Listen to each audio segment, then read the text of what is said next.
Hi there, and welcome to the Homestead Education Podcast. Do you have a homestead, farm, or just dream of a rural life? This is a show to help you and your kids grow your own food and grow as a person. I'm your host, Kody Hanner. I'm a homesteader, homeschool mom of six, and small town enthusiast. I was raised by an old school rancher and blessed by the grace of God to have been exposed to so much of what rural life has to offer. Join me every week to talk about homesteading, homeschooling, and growth with a homestead education.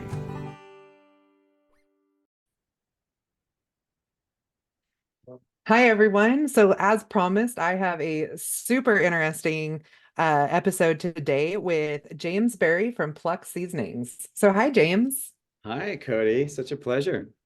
Absolutely. So, I've been excited to just hear about you and what you have and kind of get some background on this for a long time. So, do you want to introduce yourself? Tell us a little bit about you. Yeah, so I'm a professional chef by trade. I've been in the field 20 years now. It's amazing to say. Um, I started out as a private chef to a bunch of celebrities like Tom Cruise, George Clooney, like, names that everyone might know. Uh-huh. Um, and I loved it. I mean, I loved supporting the individual to be healthier and to be, good at what they do and health wise. And then eventually it got old and I was like, you know what, I want to help more people. And I started a meal delivery service in Los Angeles. And I did that for about 8 years, killed me because it was uh Yeah. it was hard. Um Anything and in Los Angeles is hard, but I mean, that's maybe just my opinion. No, yeah, it was. And actually, when we had our first child, we then left and we went to Portland, Oregon, and I sold the business Okay. and just kind of got my health back during our second child. And it was during that time that I came up with my current product, which is called Pluck. And really, my kind of mission and my goal this whole time as a chef has been to try to help people with their health. And so, how I do that is I really try to meet people where they are, and where we kind of all are as humans is comfort food. I mean, that's kind of what we all Oh, get yeah. addicted to, right? We're emotional eaters to a degree, like the things that connect us to our childhood, the things that connect us to our traditions, whatever they may be. And so I was Have you always, read the book The Comfort Crisis yet? no, I didn't, I've never even heard of that one. So good. Anyways, he Comfort has a whole crisis. thing about how comfort food and how we're actually like wired to go for the comfort food. So Oh, I'm writing that down right now. yeah, it's Okay. such a good book. Like, I mean, he like has, it's all about him hunting in the Arctic for 30 days. Like, it's pretty cool. Oh, I love that. I love Yeah. stories like that. Yeah. Cool. Yeah, so that's kind of what I specialized in, was helping people with their health and taking comfort foods and making them healthier. And so once I became a father, it was like, okay, what is ultimately what any of us want for our kids is we want them to be healthy and happy, right? We Hmm. want them to basically outlive us. And so, Right. right, that's the goal. And so I was just when my kids were both pretty young, they're about 4 years apart, and the oldest one was about 5 and the youngest was a little over 1, and they both got sick on this one trip to Canada. They got sugar toxin, which is a form of E. coli, so it can be very deadly Oh, for, yeah. I was yeah, a food you're safety specialist for years. So, okay. So oh, sugar toxin's serious, and it can be deadly for elderly or for young, young. you know. Yeah. And the older one got through it in like a couple days pretty well, but the younger one, it would not let up. And you cannot give antibiotics. You probably know this, but just in case the listeners don't, you cannot give antibiotics for this.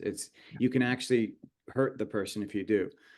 So You have to like let it run its course and let the yeah, body. Yeah. just have to let it run its course. Exactly. And it got really scary. She couldn't keep you, basically, when you have this, you can't keep anything down in, and that includes even water. Yeah. So I just watched her turn. She was already a very lean child, but she went from lean to like skin and bones. And it was scary. And I just remember thinking to myself, and then at one point it turned. So it was like 8 days. I mean, it was long, like 6 or 8 days. And then it turned, and then all she would eat was toast.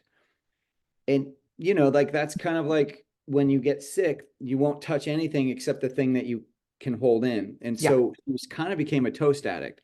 And like no joke, like she would not eat anything but I'm toast. laughing because I have a 3 and a 6-year-old and they're toast addicts anyways. Okay.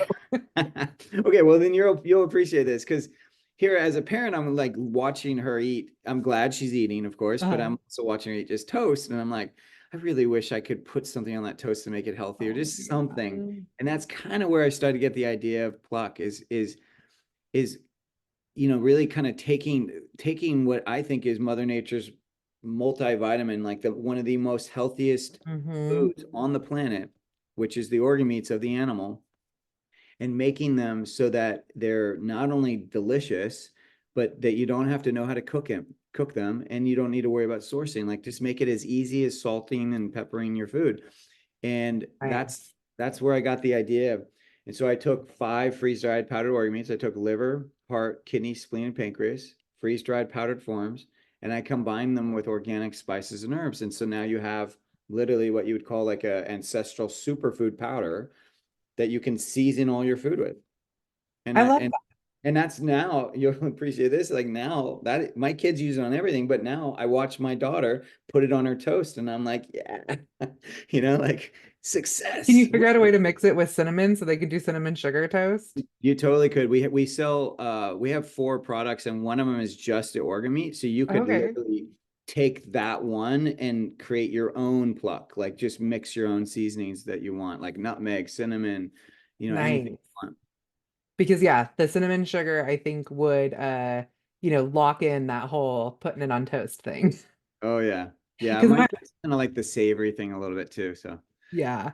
My kids are they're very aware of the organs. And so in some ways that's a positive, but in other ways that they know when like I make a lot of dog food out of organs and they don't love the smell. So if they thought I was trying to sneak organs into their food, they'd probably like revolt. I know I was kind of shocked when we just learned before this started that you hadn't tried it yet, because I would I want to hear how they respond, because I think they're going to Mhm. love it, and I don't think it will be an issue because we typically it's not, but of course most of our customers are not making dog food regularly, so I don't know. I I can't don't I I don't think my dogs really care. They're pretty excited. So Well, yeah. and it's funny actually. I'm glad you guys are using organs for your dog food, because a lot of pet food does not have organs in it, and Mhm. they really do want it and they need it. And so we even have a lot of people that buy our Pluck Pure, and they sprinkle that over their dog food and Okay. or cat food, even cat or dog, Yeah. and the animals go crazy for it. Absolutely. I mean, so I mentioned before the call that we're hog farmers. So we we sell, raise, butcher, whatever, about 350 hogs a year. Wow.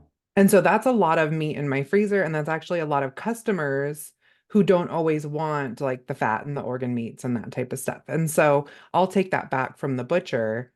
And then again, that's what I use for my dog food because my family isn't big on the organ meat. Are you rendering the fat for just Mhm, lard and stuff? Yeah. mhm. Yeah. And we started using lard primarily instead of a lot of other fats. And the flavor is so much better. And what I've learned about it is just, I don't think I'd go back. Yeah, I totally understand.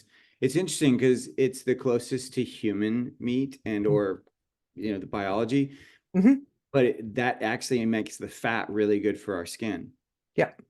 It's So a better lot of for our skin, it's there's a better for our bodies because yeah, we were meant to digest that. And it's like you said, it's the closest to us biologically. Like, yeah, why there's a wouldn't that couple of be? I was going to say there's a couple of skincare companies. One of is called Pharaoh Life, but they Mhm. use lard in their skincare product. Okay. I Yeah, use a skincare that uses tallow. So yeah.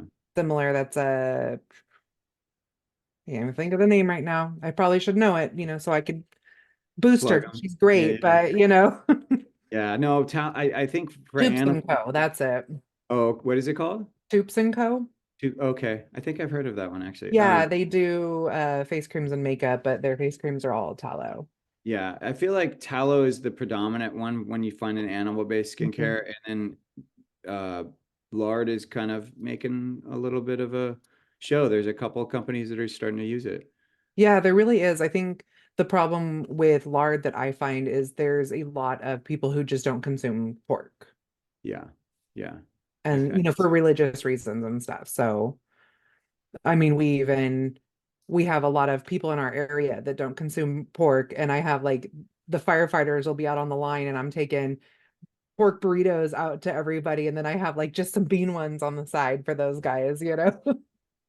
Nah, that's kind. That's so nice. But yeah, I'm kind of amazed learning about your story about the six kids homeschooling, homesteading. That's like I was a stay-at-home dad for about 4 years, and it Mm. was that was with two kids. Primarily one though, because the other one was in school at the time, Okay. like first grade or whatever. Yeah. And it was some of the hardest work I've ever done. So I can't even imagine doing it with six kids, and doing it from home all the You time. know, so this is actually one that I talk about a lot. My husband he's a stay-at-home dad too. He was a disabled veteran. He was blown up 3 times in Iraq.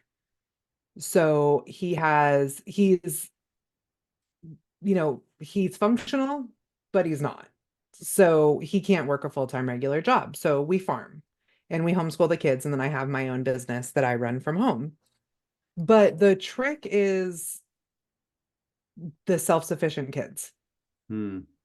And my kids, from a really young age, I start teaching them how to care for themselves and how to care for the family beyond their own needs. Because I think we are facing an epidemic of very entitled kids. And I'm not even saying that as an insult to the children or to the parents. I think we were taught we're supposed to do for our children, but when you look back just 100 years, we were training our children to be our partners. And that's what I do in our house is we have 6 kids that are our partners. Yeah, that's amazing. I mean, we struggle. We were constantly like at them to try to, support them in being self-sustainable.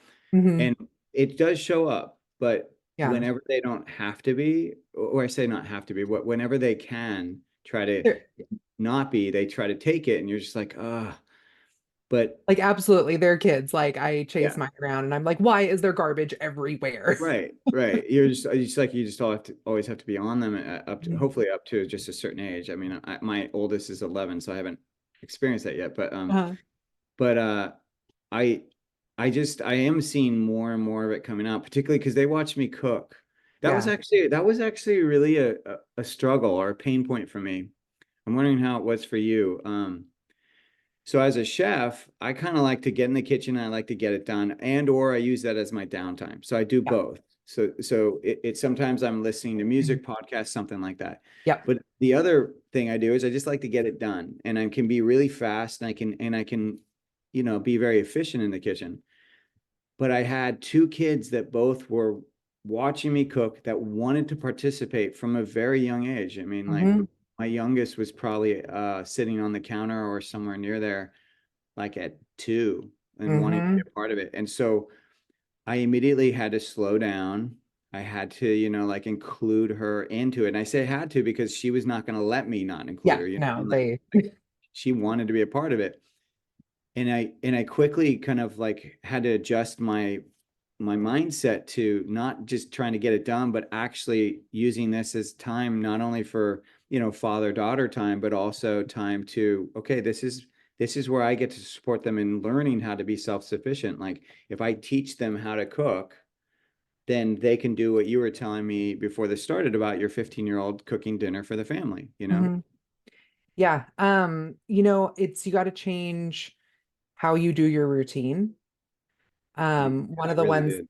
yeah, one of the ones I did so that there was like 2 options. One of them is I would go in and prep cook with my headphones in. I would get all the vegetables cut up, I'd get everything out, and then I'd only have them in there for the magic, you know? Right, right. Or the other option is when they got a little older and they could start using knives and stuff, then they would come in and we would do prep cook together. And then I'd be like, okay, thanks, guys. You set the table while I whip everything up, you know? And now that I have 15-year-olds and I have a 18 and 20-year-old too, um, they can all cook. I mean, they have their nights that it's their night to cook, and a lot of times they're planning their own meals. They aren't just cooking whatever mom tells them to cook. They're doing the planning as well. Like my daughter, she actually she was like, I want to cook dinner every night in December. And I was like, okay, well, I don't know that this is the best month for you to do this. Money's a little tight, you know. And she's like, oh, that makes it better because I'm going to try to do it without the grocery store, just with food we have in the house. Oh, wow. And so I said, okay, well, I know we're out of cheese and stuff, so let me see what I can figure up. And I did about a $200 budget for her, which our budget is usually pretty low because we grow so much of our own meat and vegetables and that type of stuff. And so I did about a $200 budget for her, and she did dinner and snacks for the entire month without the grocery store. Amazing. Yeah, See, I was so proud of her. that is some of the best education you can give someone, I think. I Mhm, really do. Because as you get older, and I'm always telling people this, it is impossible to be healthy if you are eating out all the time. It's impossible. And that has to do with mhm. for so many reasons, some of them having to obviously do with ingredients because there's low margins with food products and restaurants, so they're cutting costs with their ingredients. Yeah. Um, and so really the only way to do it is to control the ingredients, which means you're cooking them from home. And a lot of people either don't like cooking because they just weren't raised, being taught to enjoy it. And that's okay. I Yeah. think there is this kind of belief that just because we eat, we're supposed to love cooking. And I don't think that has to Yeah. be. I think it's teach their own. Like if you like it, you like it. If you don't, that's okay. There's ways to get through it without liking it. But then, knowing what to do in the kitchen and how to Mhm, actually make it enjoyable or how to make it efficient. One thing I'm always telling people is instead of thinking about, and I'm sure this is probably actually how you guys need to cook with, you're saying 8 people, right? So 6 kids mhm. and then 2 adults. Um, with that many people, you're probably having to do this is you don't actually follow a recipe necessarily, you're following a formula, Yeah. right? So you're thinking about, okay, what do we need in this meal? We need, dairy, we need protein, we need vegetables, we need a starch, and then you're just building it out from those things. And then, Mhm. like something I used to do when I was training to be a chef is you pick the container that, like, let's say you guys have probably a couple casserole dishes or something. And you're like, okay, when we fill this dish, we know it feeds us times two, like this meal and Mhm. the next meal. And so I always was telling people you just use visuals, you just figure Yeah. out what's that container and you just build it into that container. And that's another one is like, well, for example, my husband hates leftovers. Oh, Drives me insane unless it's barbecue. And then I think leftover barbecue is nasty because it tastes like stale smoke. But you win. right. Well, I think it reminds me of my younger days going to like bonfires and stuff, and the next Mm. day you stink, you know, like all your you go to put on your favorite hoodie and you're like, nope, not wearing that, you know. And that's what the leftovers smell like. So what do you do though if he doesn't like leftovers and your family 6? Do you truly not have leftovers, or are you just repurposing them, making them, I turning them repurp into something? Yeah, where he I doesn't repurpose them realize. into something else. Yeah, and then he's not thinking So this is what we just ate yesterday. yeah. Yeah. So, like a big one I do is I'll do a pot roast. Well, then there's never enough meat left to like, serve all of us again. So then I'll turn that into pot roast soup Oh, where I add some more broth if I need to. I shred that meat out. I add in some grains, whether that be like rice or barley or whatever we have on hand or noodles or whatever, and make like a crunchy bread to go with it. And it's a totally different meal. I have someone entering. Oh, can you shut the door? I'm surprised mine hasn't opened. So I can hear my 3-year-old playing out there. So I'm surprised he hasn't came in to say hi. So that's like Yeah, his we're favorite. we're we have a teacher strike right now, so our kids are home. It's so challenging. I mean, I'm saying that to a homeschooler. I know that, believe me, that doesn't get lost, but it's very challenging when you both my wife and I are own our own businesses, so we're entrepreneurs, we work Mhm. from home, and so our lives um aren't set up really to homeschool. No, yeah. And it's interesting because I've had some kind of mixed feelings about that because we have some really close friends in Connecticut who did homeschool. And I just had a conversation with them a few weeks ago about this, about how I really believe in my heart that what they did and what you guys are doing and any homeschool out there, I'm like, I believe that's the way to do it. Like, I really think that you, you, you at least the kids I see that go through it are very balanced. They have a nice confidence to them. They have a self-sufficiency for Hmm. the most part. And and particularly when I think of this Connecticut family, like their kids are amazing. They are really Hmm. amazing kids that can really dive into a subject or dive into a passion and get very, very good at it, like very top level. Yeah, And it was like, absolutely. and I had to kind of like, I was sharing with them, like, I just had to kind of reconcile the fact that we didn't set our lives up like that. And I can't do it that way. Like that. I made different choices Yeah. and, um, and kind And of that's having to okay accept because that that was okay. you know what's best for your family. Yeah. Well, and sometimes I don't like, but sometimes it's like, I guess, well, I mean, I know what's, yes, you're right. I know what is best instinctively, Hmm. but I guess what I'm saying is that this is the best for us. But Yeah. I recognize that homeschooling, there's something very special about it. Hmm. Um, and I find that it's very effective, is what I guess I'm saying. Yeah. We weren't homeschoolers originally. We've only been homeschooling for 8 years, which when we say only, that seems like a lot. But when we have a 20-year-old, that's that we pulled him out in junior high. Yeah. Wow. And we were living in Oregon at the time. We lived south of Bend. And it was just not a good system for us.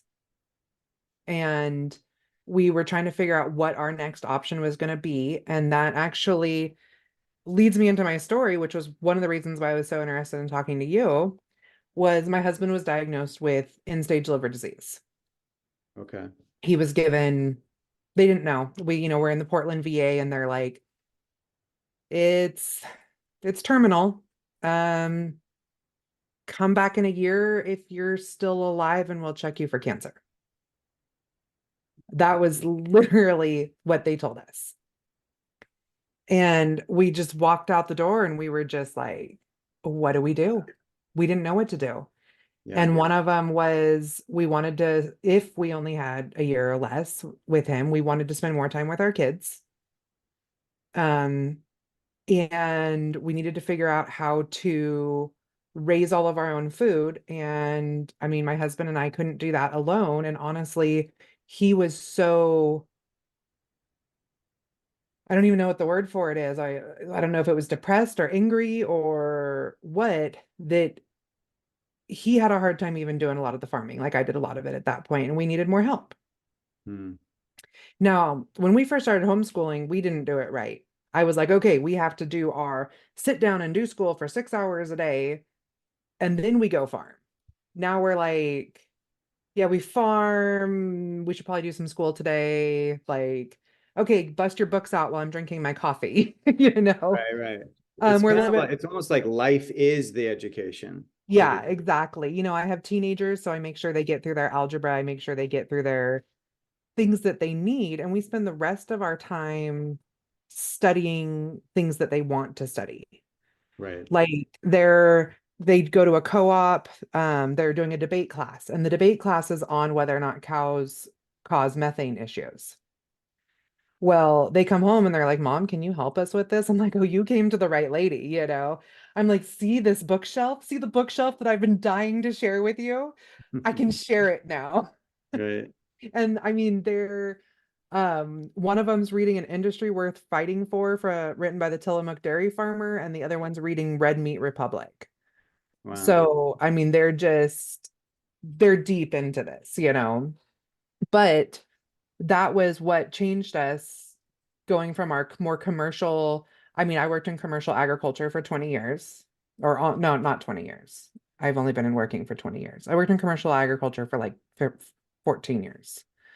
So a lot. I Yeah, I majored in ag. My dad was a cattle rancher. That was our life. And when we realized, I mean, I came home from that appointment that day with my husband and was like, well, I don't accept this answer because his wasn't from drinking, it was from the burn pits in Iraq. So I'm like, okay, what are our options? And so I joined every Facebook group out there, on um liver cirrhosis. My dad had actually died from liver cirrhosis, but for other reasons. And I called my stepmom and I was like, what did he do? What did the doctors tell him? Like I researched everything there was to research. I had a stack of books this big, and I knew that if I had any chance of healing him, it was through food and going as all natural as possible. That was 7, almost 8 years ago now. And he's doing Well, great. He actually had surgery this year on something else. They did a biopsy while they were in there. They said, we see a little bit of cirrhosis on the edge of your liver, a little bit of scarring, but other than that, you have a fully healed liver. So whatever you're doing, keep doing it. yeah, the body is a miraculous thing. And Hmm. I'm always trying to tell people, like, I mean, really, my first stop when anything seems off, if I have a sore throat or phlegm, anything, I immediately go to really As I'm clearing my throat. yeah. No, I go to basically 2 or 3 points, which is what am I eating? Hmm. How am I sleeping? And what's my environment? Am I in a toxic environment, more toxic environment? And, like, but I really look at those 3 things. And the one that you can immediately, you know, adjust is the food. Because Yeah. sometimes sleep takes a little longer to digest. And then, of course, if you're in an environment that you can't leave, that's challenging. Hmm. But I always look at those three, and it's amazing that particularly when you focus on the food one, because that is the one that you're doing the most often. I mean, I guess sleep is probably the second one, Yeah. but those two can do huge Yeah. huge changes in the body. Really, you can see the most benefits from focusing on those two. And for me, see, I didn't grow up eating organ meats, even though I believe that they're, like I said, the healthiest food out Hmm. there. But I didn't grow up eating that way. I mean, I grew up eating TV dinners and like I was born in the 70s, but I Hmm. I was like anyone born in the 70s will understand this. You're kind of raised like a couple generations back. You're raised the way your parents were raised. So in many ways, we were eating 1950s food, like Yeah. steak, potato, and frozen peas, things like that. It was Yeah. very kind of like packaged and I say we were latchkey kids that lived off of macaroni and cheese because I yeah, was born in the 80s. So totally. And I and same I kind of, I remember kids like that, the latchkey stuff. And so yeah, so I always joke, but it's actually serious, which is we knew dinner was ready because the smoke detector went off. Like there, no one cooked in my family really. We didn't eat we weren't foodies. We were yeah. functional eaters.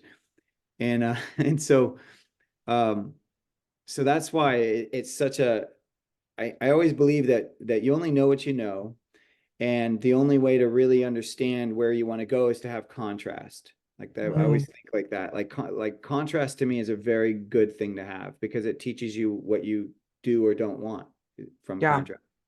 And so for me, growing up that way really helped me dial in my desire to get healthier with food. And Yeah. so as I've like incorporated, like I'm a big proponent of whole animal now, because a lot of people that are eating carnivore, a lot of people that are following specific diets, they're kind of zeroing in on like only very specific parts of the animal, like the ribeye, Hmm. or you name it. It's like very specific parts. And I'm like, no, no, like we need to think more, because we talk a good game about environment. We talk a good game about like, oh, the way our ancestors ate, right? Well, no one in the past, and you're going to very much understand this as a homesteader, like you don't waste. Like Yeah. that's not something you do. Like That's when I not, butcher a chicken, we use that whole thing and it covers several meals too. do you, and I imagine you use the feet as well for broth, right? Mhm. Or yeah, Yeah. use the whole thing. That's the I even most, use the feathers. They go in my compost. oh, amazing. So that is like to me the most ecological and humanistic way to be. Hmm.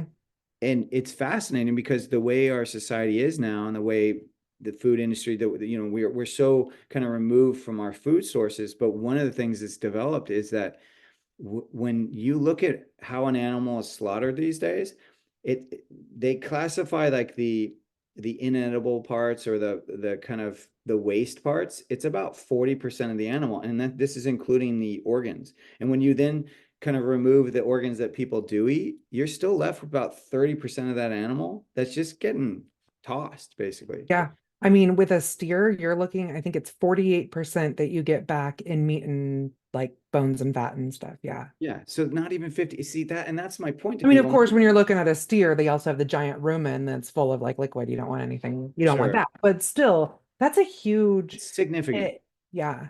It's very significant. And so I'm always trying to tell people, like, if you want to, if Mhm. you could type climate change, you could talk about electric cars, whatever. I'm like, but the most ecological thing you could do is just eat whole animal. Like, Mhm. start using these parts of the animal that are so nutritious and so good for us, and stop putting all that money towards supplements and all these Yeah. pharmaceuticals. It's like you can get these nutrients naturally, to your point. Like, we can actually get our health back naturally by just eating the real food source. Yeah. You absolutely. I mean, I think that I'm a big one on I think we could turn so much of our environment and our health around if we just focused on soil health and eating natural foods, Yeah, whole food, absolutely. you know?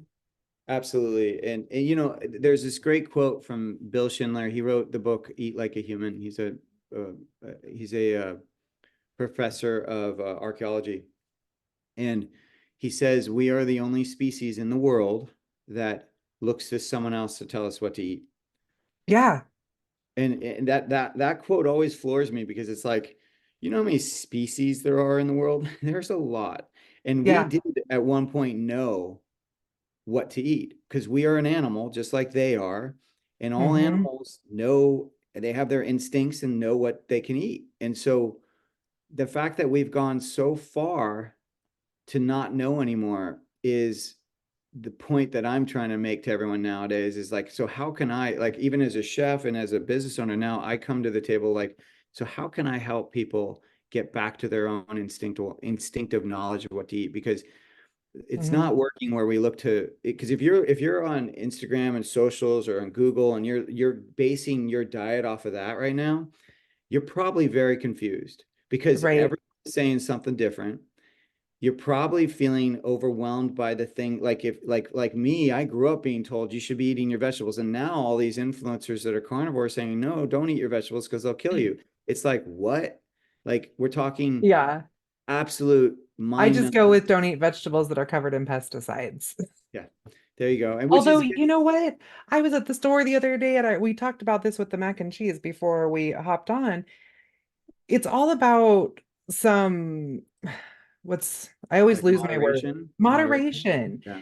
You know, they had their can sale at the store the other day, and you could buy entire flats of like corn and tomatoes and peaches and all that stuff. I think it was like for $5 a flat. I'm like, I'm That's sorry, I'm buying that, especially when I have children that plow through food. But yeah. I also know that the rest of their meals come directly off my farm. So, Yeah, in moderation. I mean, I think I was just having a conversation with someone today about this. It's like there's a lot of food shaming going on. There's a lot of like this kind of this mentality of like you have to be wealthy to be healthy, and it really bugs me. And I just think I it's had someone the wrong. other day, they told me that homesteading is for rich white women. And I was like, I'm not rich and we all work our butts off, you know?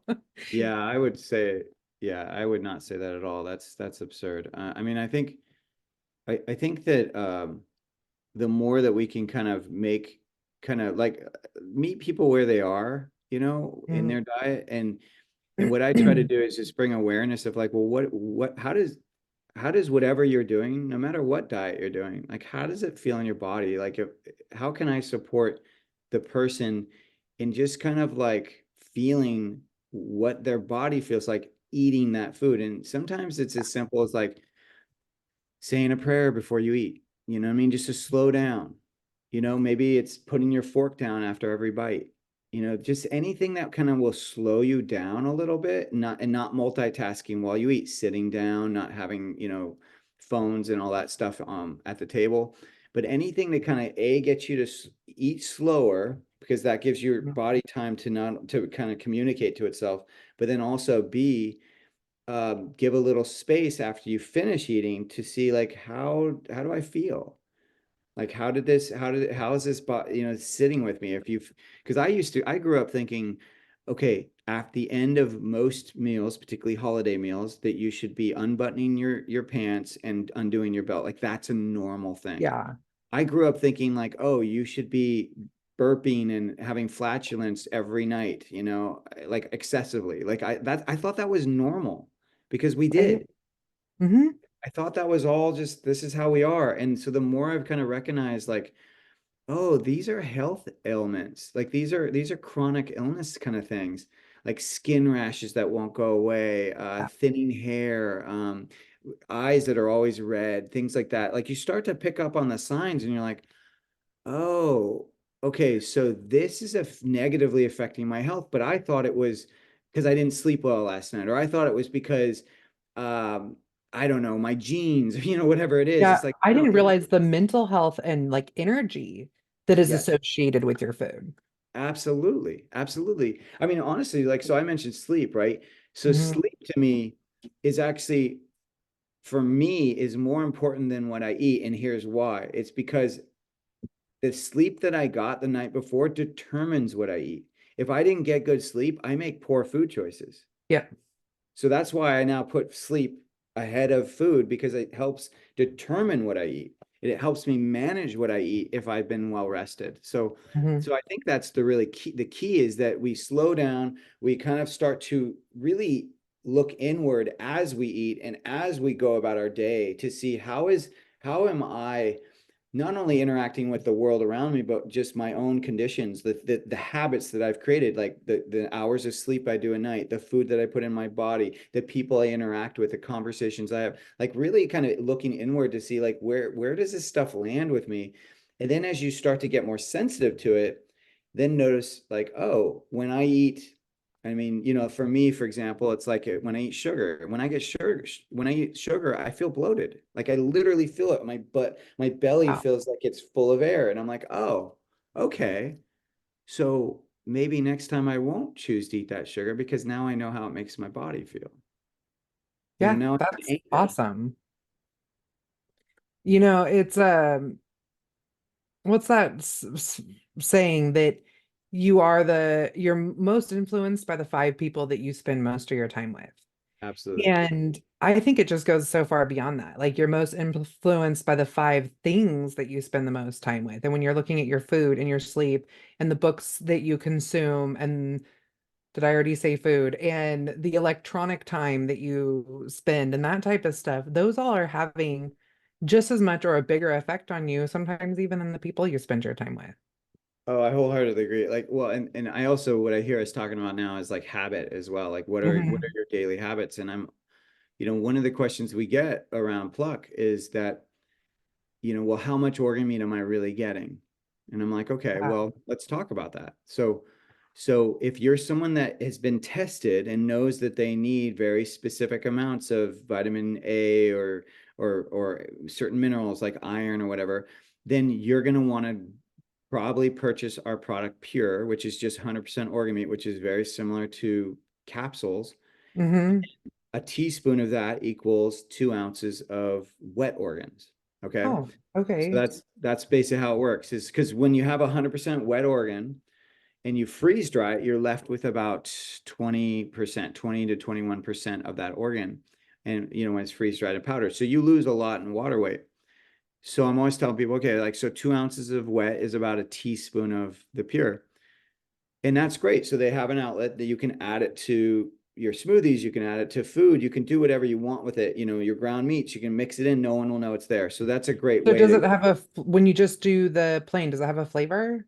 it's very neutral. It's got a little bit of a meaty taste at the end, but Okay. it's very slight. So I know people that I even bought a pour it. collagen one time. And see, I went to college right next to a rendering plant. I don't know if you've ever smelled a rendering plant in the line that you It's work intense. It's intense. in. And I could like at this You collagen that taste I it in bought the air. tasted like the rendering plant. Like I couldn't do it. I tried so hard. Like I even like cut it in half and I'll do two smoothies a day. No. Mm-mm. Yeah, I would be curious because I find this is pretty neutral. And I mean, Okay. there's people that are putting it on their eggs. Now, I personally wouldn't do that, but they're hardcore carnivores, so they're not doing Uh-huh. seasonings or spices. So they're just using like salt and then pure. And they love it. They're like, no, this gives this nice umami flavor to my food, and I didn't have that before. It's great. It adds a variation. I'm like, cool. But so then the seasonings are not 100% products. So the reason, when someone says, well, how much am I really getting of those ones? I always say, okay, well, think of it this way. We're kind of designed to focus a lot on the amounts that we eat or do of something. But what we really should be focusing on, and this is what we were just talking about, is habit. So what we should really be focusing on is duration. Like, how often are you doing whatever it is you're doing? Because, for example, most people, as it is right now, like, they're not eating organ meats. So they're not doing any. Yeah. And if they are, they might be eating them once a month to maybe once every 6 months, if that, right? Hmm. So let's just take another topic. Intimacy. If you're someone who's working on intimacy, are you really going to move your needle, your intimacy needle, if you hug someone once every 6 months? So twice a Yeah. year? You're not, No. right?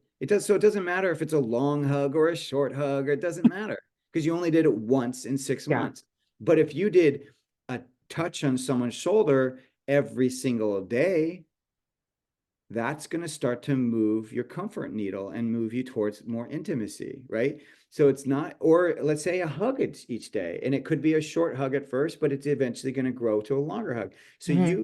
you actually build more kind of like more of whatever it is your habit is that you do daily. And to me, that's the marker we want to look at, is what are we willing to do daily? I don't care how much of it you do, but what will you do daily? Well, and for my money, I know we're going to season our food because we already do it. It's not a new habit. Yep. We already put I keep salt in, the salt shaker right next to the stove. right? So you do it already. So that's all I'm saying to people. It's like, look, instead of doing what Lowry's or whatever other seasoning you're putting on your food, just use this. And now you're getting micro dosing of those organ meats, but you're getting it every time you eat, Okay. and you Yeah. get cumulative effect. And we know cumulative effect works because of glyphosate. Glyphosate in the late 1950s, it was put in Roundup. It was sold at very, very minute amounts, like crazy, crazy small amounts in Roundup. At least that's what we were told. Well, over time, because people use Roundup and they nonstop back then, and still do now, and then they started putting it in GMO seeds and whatnot. It's now in everything. We can't get rid of it. It's in our soils, it's in our water, it's in our air, it's in our breast milk, it's in hummus, I mean, it's literally everywhere. Yeah. And so that is a negative way that microdosing worked, but it also can work for the positive. And so I just choose to use it with organ meats because I know I'll do it if it's in pluck form, and I probably won't do it if I have to, you know, deal with, a whole liver or a heart. If I have to deal with that every week, I probably won't do it. Yeah, I mean, like I said, we actually deal with organ meat a lot in our house. And with that, I'll admit, like a deer heart has a smell, and a pork liver or probably any liver turns to goo in the meat grinder. Right. Like it definitely has an effect, when we have that visual and sense going on with our organ meats. We don't think that they're bad. It's harder to make them part of our regular diet. Yeah, you can't get past that hump. And that's actually how I dealt with people as when I was chefing for private clients, Mhm. is I one of the things I immediately identified is I would talk to the client about their comfort foods. What did you eat when you were a kid, when you were in an emotional state, when you were rewarded? Like, I got an idea of what their baseline go to is. But then I would go to, what's your texture?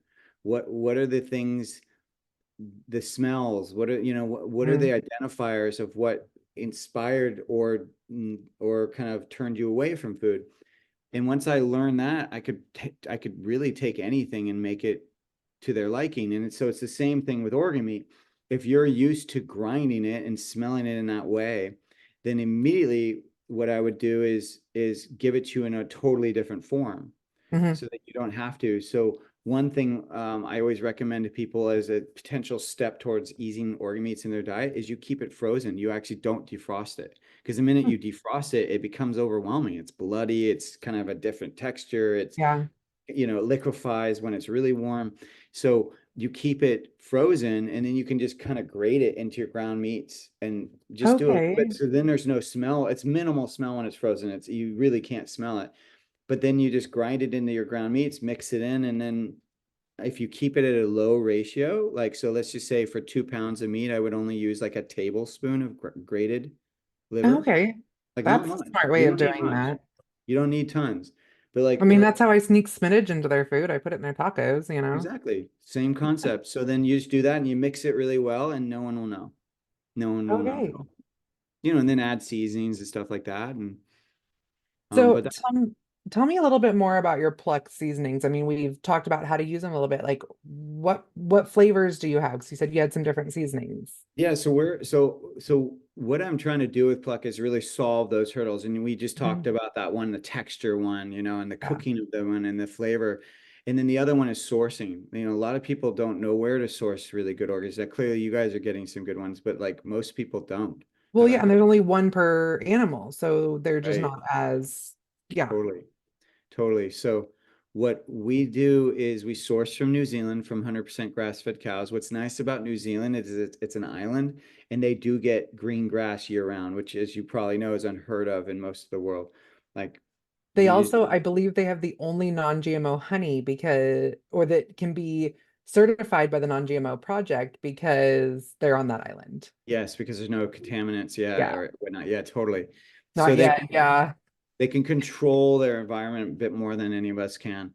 So we source from there, and then we basically, when you get it, it's about a month supply in the bag, or you can get our large, like for you guys, you would probably need our larger bag since you're a bigger family. But um basically, we you treat it like some people put it in their food where they're cooking it. Like I said, they mix it in the ground meats or whatever they do. They Mhm. treat it like salt, as though you're salting your food. But we even recommend you use it like a finishing salt, like have it on the Mm. table, because then you're getting maximum flavor and maximum Yeah. nutrition. Because the key, I mean, that's really ultimately why I would want people to be eating this, because I want you to get the nutrition, but I know you won't get this nutrition unless it tastes good. I mean, that's Right. actually, Yeah. it's kind of fascinating. If I learned anything in my culinary career in 20 years, I've learned that if you have a food product, it's got to hit two things, and really only these two things. But if it doesn't hit both of them, it doesn't work. It will only be a trend. It won't be Mhm. lifestyle. And it's got to be easy and delicious. I believe when you Yeah. hit those two things, you tap kind of human nature, which is we look for things that are easy. Hmm. So we can get overwhelmed and or lazy, right? We just kind of Yeah. just we don't want to deal with all these new things all the time. And then we want it to taste good. If it's healthy, it doesn't taste good, we'll do it maybe for a couple weeks, but we won't do it very long. No. Nope, that is absolutely true. I mean, when we changed our eating habits for my husband, yes, the work of growing the food was harder, but that was our hobby. That was our daily life. But when it came to eating, our goal was how he felt like he had so many things taken away from him. He didn't want his food taken away from him too. Yeah, I can And so understand. that was my goal, was making our normal diet, our comfort foods taste just like they always have. Yeah, but be healthier, right? Yeah. Yeah.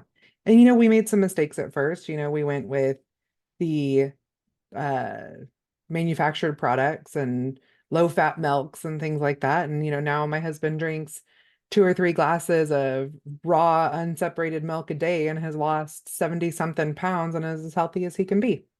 Yeah, that's amazing. I would be curious. So there's this idea of like supports like. Hmm. And I'd be so curious to see if that even improves your husband's health even more, which is, so the idea being that part of the animal that you're eating is supporting that part in you. Hmm. So liver supporting your liver, Yeah. heart supporting your heart. And if you look at the nutrition, in these organs, like for example, I'll just share a few. So like liver, That's the one that's the nutritional powerhouse. That one is the most concentrated source of vitamin A, which is also known as retinol. It's known for maintaining reproductive health, your eyesight, skin health. It's bioavailable, meaning that it's easily assimilated into your body. Um, and it supports, heart disease and Alzheimer's as well. So it supports you not getting those things as easily. Kidney is rich in B12, which obviously muscle meat is as well, but it also has selenium and heme iron. It's high in folate, which plays a role in repairing DNA and producing red blood cells. And then heart is a perfect one because there's this thing called CoQ10 that Hmm. if anyone's in the cardiovascular world or has any heart issue, you've probably heard of CoQ10. It's um, it's an anti-fatigue, anti-aging nutrient. So it's the one that's kind of protects us from cardiovascular disease. Well, it's very high in heart. And then you have pancreas, which is very high in natural enzymes. And then spleen is even higher in iron than liver is. So it's just and it supports immunity. But what's interesting, and this is why I really talk whole animals, and you just made a beautiful point, which is, well, when we kill the animal, it's got one heart, it's got one liver. So how do we truly get everything we need from that one heart? Well, you don't necessarily, but that's why when you eat the whole animal, you're getting it from other sources. Hmm. Spleen has the iron as well. You don't just need it all from the liver. And if you get it from different sources, as long as you're eating the whole animal, you're going to get something. You're going to get what you need. And what we find is that actually when people have the options to eat what they can or what they want from that animal, you tend to gravitate towards what your body needs. And that's a fascinating one. That goes to like our own instinctual kind of, Yeah. desires or our instincts of what we need. But there was this study, I think it was like in the 30, it was a long time ago, and it was done in this orphanage. And what they did was they put all these foods out, and back then it was like whole animal foods plus fruit, vegetables. It was everything. It wasn't Mhm. just like chickpeas or something. It was like literally anything. And Yeah. they had brain, they had bone marrow. I mean, they had every part of the animal. And it was a study to show that kids will gravitate towards what their body needs. And it was true. And you know what the two number most popular foods were? It was bone marrow and actually brain. So Huh. so kids naturally gravitated towards, because what does a growing kid need the most of, right? Bone marrow and brain, really, right? They don't need liver necessarily, because Yeah. that's something you need when you get older and as your body is struggling to detox, right? So the Hmm. liver is a filtering organ, so you're going to need support around that filtration as you get older when your body's been taxed by your environment. But when you're a child, hopefully you haven't been taxed in that way yet. And so, but they're in the development stage. So bone marrow is absolutely something that's supporting development, brain supporting development. So Love that. I love that kind of stuff. But that is Yeah. supports like supports like. I, that there's something to be said for that. I'm interested in watching that more with my children because like my little guys, their absolute favorite is my homemade broth. Like they will drink it like it's soda. Yeah. So, And it's high well, in gelatin. It's gonna probably yeah. even have some bone marrow in there. It's like, yeah, Mhm. makes sense. So as we're getting close to the end of our time, my favorite question to ask everyone is what does keep growing mean to you? Keep growing. Oh, well, I see it as like having a beginner mind. Like that's something I'm very much in right now. Like I really try to approach everything as like, well, I don't know. Tell me. Let me learn. Like that learner kind of beginner mind where, because I think it's really easy, particularly I'm 50 now, and it's easy for me to come into a situation and go like, oh, I already understand this. I know that. I know this. I've lived a life. It's like, no, if I come to that situation like truly with that open mind, open heart, like it's amazing. I get a lot out of it. And the truth is I don't know everything. Like this modern world is moving fast and there's so much Yes, I it don't is. know. There's so much I don't know. And so I truly love going to like conferences where instead of sitting there with my arms crossed, and like pretending like, listening to the speaker and being like, oh, I already know what they're gonna say. Like I truly like I lean forward and I have my Hmm. notepad and pencil ready, and I'm like, let's let me learn. Show me the education, whatever it is. You know what I do with that is like social media marketing and like how to do like back end workflows for my business and stuff. I take these like beginner classes or I'll download or pay for like a beginner course on that stuff. And I treat it like I am brand new every time. And You I get like a lot rework out of all it. my systems to make sure that I'm the most up to date as I can possibly be on those things, even though I've been doing social media marketing and back end stuff for, years. Yeah. But it's always changing, and Mhm. you probably really are learning a lot every time, right? Yeah, Yeah. absolutely. Yeah. So tell us everywhere we can find you and what we should go buy and Yeah, yeah, I know that's true. You asked what the products were. So we have the Pure, which is 100% Mhm. uh, organ meat that has no salt, no seasonings, no spices. That's called Pure. It's a black bag. Then we have probably our most popular product, which is called Original. It used to be called All Purpose, but it's basically the first one we came out with. It's a yellow bag. I would say it's closest to kind of like a Lowry's All Purpose or an Old Bay. Okay. It's got that flavor. Oh, yum. Um, yeah, super yummy, they're all very versatile, but because that was our first one, we just said it was all purpose so people understood. Yeah. And then we have a zesty garlic, and that one's really unique. It has no nightshades, so like no peppers, no tomato, nothing like that, no peppercorns, and then also has no seeds, so like no cumin, no, literally nothing that would be a seed. And that's nice for some people because there are some people out there, a fairly large population that can't do those things. They're very Okay. sensitive to those things. But what's cool about it is it kind of tastes like ranchy. It's kind of got that herby, garlicky taste to it. It's probably one of my favorites. Because it's so unique. I love it. I love that one. And it's even got a little carrot in there. Like a lot of people don't know that. It's got some carrot in there. And then the Sneaking third those veggies in too. Yeah, get them in. And then the third one is called Spicy Mild, and it's really kind of like I would say it's kind of like our I have a dog behind me throwing up. Oh, gross. Nice. I don't know if you could hear it, but I anyway, heard something, but yeah, I figured it was a kid or something. So, oh my gosh, it's just nonstop in this house. right. But the spicy mild is closest to like taco seasoning, and Oh, but it's not okay. too spicy. It's pretty mild. We are gonna have a spicier one coming out later, but for right Oh, now, this one is more mild, and okay. it just is a great, like everyone uses it like a taco seasoning, for anything that they want to Awesome. pick to. I grew But up in California. I'd live off of that. oh, there you go. Where did you grow up in California? In Northern California, like wine country. Okay, I was in San Jose. I grew up in San Jose. Oh, okay. One of my dad's shipyards was in San Jose. Oh, nice. Yeah, yeah. So you were like in some like I Napa grew up in area? Mendocino County. Oh, Our Mendocino. family's Okay, yeah, ranch yeah. was in Sonoma County. Yeah. Yeah, nice. Yeah. That's funny. I lived in California and then I moved to Oregon as well. Hmm. First I was northern, then I was southern, and then Oregon. Yeah. Um, but I was in Portland, not Bend area, but so you can find us at eatpluck.com.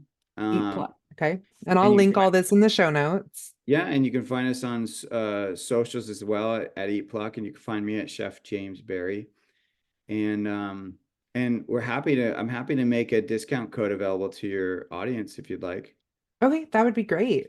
Yeah, we can you can put it in the show notes, but we'll make sure they get a 20% discount. You can just tell me you can even tell me right now what you want that to be, and I'll get that created. Just make it easy, like Kody 20, Kody. KODY20, everyone, for 20% off your first purchase. Ooh, awesome, guys. Like you'll definitely want to hop over there and grab this. I'm going to be doing it myself. I'm so excited to um work on changing our habits and changing our diet. So Nice. thank you so much for having or for coming on today. Yeah, thank you. Mm. Thank you for joining me today at the Homestead Education, and I hope that I have given you something to think about this week. To help others find me, please comment and leave a review on your favorite podcast player. You can also follow me on Facebook at the Homestead Education and Instagram at homestead_education. Do you have questions that you would like answered or just want to say hi? Please email me at hello@thehomesteadeducation.com. Until next time, keep growing!